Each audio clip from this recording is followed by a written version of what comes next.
नमस्कार, आप देख रहे हैं ग्रेटर जम्मू और मैं हूं आपके साथ नीतू सिंह। इस समय मैं अखनूर के प्रगवाल सेक्टर में हूं, जहां पर कल देर रात पाकिस्तान के द्वारा सीज फायर का उल्लंघन किया गया है। इस समय हमारे साथ स्थानीय लोग भी कुछ यहां पर जुड़े हुए हैं। बातचीत करते हैं कि जिस तरह से इस समय स्थिति जम्मू कश्मीर की या पूरे भारत की बनी हुई है, उनका स्थिति पर क्या कुछ कहना है। यहाँ के रहने वाले? हाँ जी। जिस तरह से इस समय जम्मू कश्मीर की स्थिति बनी हुई है और खासकर अगर बातचीत की जाए तो पाकिस्तान के द्वारा कल देर रात यहाँ पर जो है सीज फायर का उल्लंघन किया गया है, क्या कहेंगे आप कि पाकिस्तान जो अपने नापाक मंसूबे हैं उसको लेकर इस समय भारत सरकार भी बड़े कड़े कदम उठा रही है उन पर? पाकिस्तान अपनी हरकत से बाज नहीं आ रहा है जी। इसको अभी सबको सिखाना पड़ेगा।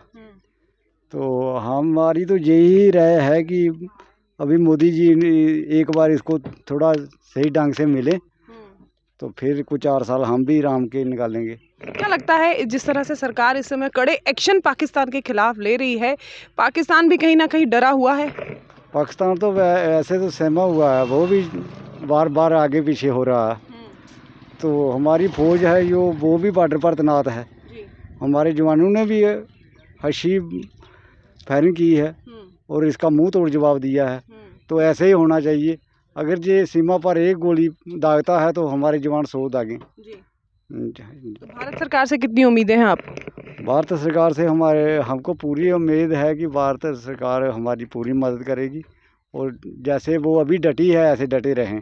तो अभी इसको सबको सिखाना चाहिए जी। तो इस समय मैं हूं अखनूर सेक्टर के प्रगवाल इलाके में, जहां पर कल देर रात जो है पाकिस्तान के द्वारा सीज फायर का जो है उल्लंघन किया है। हालांकि मुंह तोड़ जवाब उसे भारतीय सेना की तरफ से मिला है। अगर पाकिस्तान एक गोली दागता है तो यहां से हमारे सैनिक जो है 100 गोलियां दागते हैं। लेकिन कहीं ना कहीं डर जो है पाकिस्तान के अंदर लगातार बना हुआ है। स्थानीय लोगों से हमने बातचीत की, उनको भी यकीन है कि आने वाले समय में सरकार जो है वो पाकिस्तान को मुंह तोड़ जवाब देगी। हमारे साथ और भी मौजूद हैं, उनसे भी बात करते हैं। अंकल जी, आपका नाम? जरनैल सिंह जी। यहाँ के रहने वाले? हाँ जी, सिद्धरवा गांव के रहने वाले हैं। कल जो है पाकिस्तान की तरफ से सीज फायर का उल्लंघन हुआ है। उल्लंघन हुआ है, बिल्कुल गलत किया है उसने, पाकिस्तान ने जी। मगर हम चाहते हैं कि जो हमारा पहलगाम में जो उसने किया है वो अच्छा नहीं किया है जी। बहुत बुरा किया है उसने और इसका खमियाजा भुगतना पड़ेगा उसको। जी। हाँ, ये मोदी साहब ने आर्डर भी दिया है मगर ये भुगतना पड़ेगा उसको। मगर इसको फायरिंग करके उसको ख़त्म कर दे। कितना यकीन करते हैं आप भारत सरकार पर इस समय जो स्थिति बनी हुई है? हम बहुत ज़्यादा यकीन करते हैं कि हम कहते हैं कि जो हमारी सरकार है ये उसके ऊपर बारी पड़े, पाकिस्तान को दबाव में लाए और हम खुश हैं। तो यहाँ के प्रगवाल के स्थानीय लोगों से हमने बातचीत करी। भारत सरकार पर उन्हें पूरा यकीन है। हालांकि अब ये वो वाला भारत नहीं है, ये भारत बदल चुका है। हमारी आर्म बहुत ही सशक्त हो चुकी है। बहुत ही जो है वहाँ पर इस समय बॉर्डर्स पर, चाहे LOC हो या इंटरनेशनल बॉर्डर्स पर, बहुत ज़्यादा काम इस समय किया जा रहा है। इस समय की स्थिति जो आपको बताएं तो इस समय की स्थिति जो है पाकिस्तान की जो है वो काफ़ी ज़्यादा जो है हड़बड़ाहट में है, बौखलाहट में है। यहाँ पर स्थानीय लोगों से हमने बातचीत करी और सरकार पर उन्हें पूरा यकीन है कि पाकिस्तान को मुंह तोड़ जवाब इस बार जरूर मिलेगा। देर रात जिस तरह से पाकिस्तान की फिर से जो है नापाक हरकत सामने आई है, क्या कहेंगे? मैम उसमें बहुत गलत किया पाकिस्तान ने, उसको मुंह तोड़ जवाब दिया जाइए। हाँ जी मैम। तो भारत सरकार जिस तरह से इस समय एक्टिव है, जो कड़े फैसले ले रही है पाकिस्तान के खिलाफ, कितने सहमत हैं आप उससे? मैम हम उससे बहुत सहमत हैं। इसको मुंह तोड़ जवाब दीजिए, इसको रातों रात घर से भगा जाइए। हमारा जो POK है वो भी लिया जाए। हाँ जी, मरना तो मैम जी एक दिन है तो है, बहुत सही है। तो एक दो जो हमारी चीज़ हमारे पास आ जाए, वो दिक्कत नहीं हमको। क्या कहेंगे आप सर, जिस तरह से पाकिस्तान के द्वारा कर फिर से जो है उनकी हरकतें सामने आई हैं? पाकिस्तान तो सुधरता नहीं, ये हमारे इंडिया के साथ मुकाबला नहीं कर सकता। जी।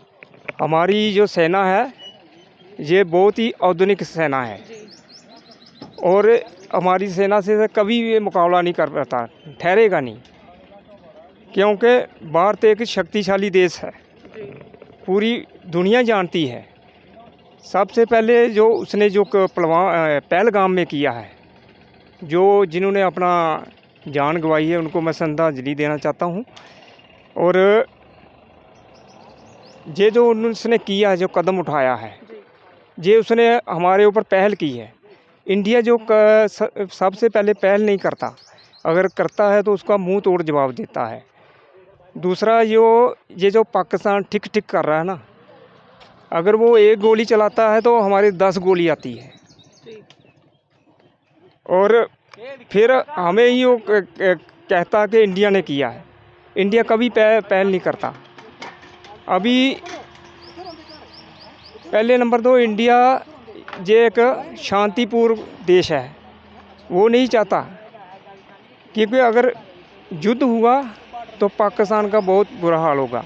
पाकिस्तान तो पहले ही दाने दाने को तरस रहा है, उसकी आर्थिक जो स्थिति है बहुत ख़राब है। तो उसको खुद सोच लेना चाहिए। और अब की बार ना कुछ बड़ा हो ही जाना चाहिए कि ये पानी सिर से ऊपर निकल चुका है, और अगर उसने इंडिया को छेड़ा है तो उसको इसका जो है भुगतान भुगतना ही पड़ेगा। तो यहाँ के स्थानीय लोगों की डिमांड है कि पीओके को भारत जो है वो वापस ले ले। मरना तो सबने है, लेकिन कुछ करके जाना इस समय बहुत ज़रूरी है। सीमा पर जो बसे हुए लोग हैं वो भारत सरकार के साथ कंधे से कंधा मिलाकर इस समय चल रहे हैं। जो इस समय स्थिति बनी हुई है वो इस समय जो है पाकिस्तान को कहीं ना कहीं मुंह तोड़ जवाब देने वाली स्थिति बनी हुई है। और ऐसे में लोगों का ये मानना है कि भारत सरकार को इस बार पाकिस्तान के खिलाफ जो है कड़ा एक्शन लेना होगा। और जिस तरह से पहलगाम में जो एक आतंकी हमला देखा गया है, जिसमें हमारे बहुत सारे जो टूरिस्ट थे उन्होंने अपनी जान जो है वो उसमें गवाई है। हालांकि उसके बाद से जो है पाकिस्तान के खिलाफ भारत सरकार लगातार कड़े कदम जो है वो उठाती चली जा रही है। ऐसे में कल जिस तरह से पाकिस्तान की तरफ से जो है सीज़ फायर वॉल्यूशन हुई है, उसको लेकर जो है फिर से एक बार मुंह तोड़ जवाब जो है भारतीय सेना ने दिया है। लेकिन कहीं ना कहीं लोगों का अब ये डिमांड है कि भारत सरकार को अब पाकिस्तान के गले में फंदा डालना ही होगा। क्या कुछ आपकी राय है, हमें बताइएगा ज़रूर कमेंट सेक्शन में। तब तक के लिए मुझे दीजिए इजाज़त। वीडियो जर्नलिस्ट अजय जाडू के साथ मैं नीतू सिंह, ग्रेटर जम्मू के लिए। धन्यवाद।